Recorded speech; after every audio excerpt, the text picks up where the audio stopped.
eho besmrtnika.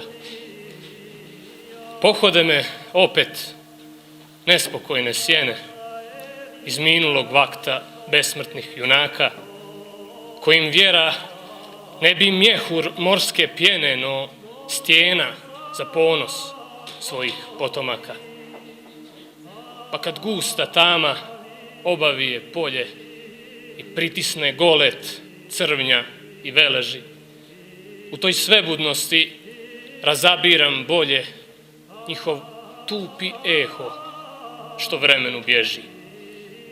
Kakve su no rđe razjapile ralje na krst časni sveštan krvlju moga djeda, i čija to gordost oklopnike šalje na goloruk narod što svetinje ne da. Koji se no izrod usudi da baci bezbožnički kamen na svetoga duha, te dopusti da ga đavolji jataci obuku u prnje nečastivog ruha. Dok smo istu kapu, braneći slobodu, nosili na glavi u kobnome času, istorija, kad se pisala u hodu provrletnih brda kroz albansku trasu. Ko je moga slutit da će braća s juga zakleta u isti krst, istu krunu, posle jednog vijeka, krvava i duga, na rođenu sestru skaradno da pljunu?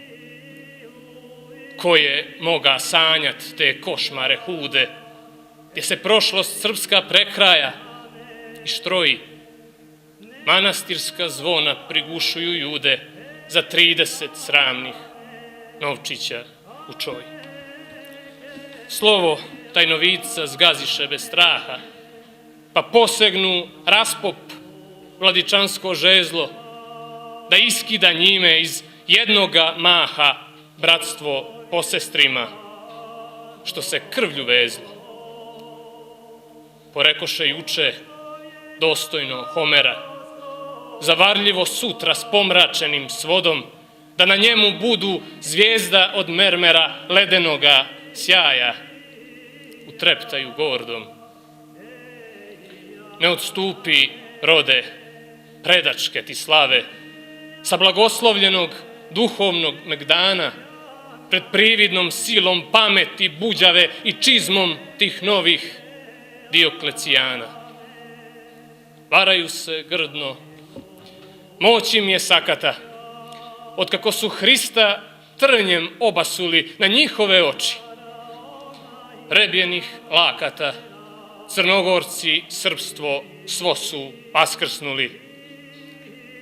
Nikakva ga više razbožena horda na putu spasenja ustaviti neće, ni to buzdat smjelost molitvenog hoda. Svet je rat u koji s ikonom se kreće. Amin, Bože daj. Hvala. Predamo sve.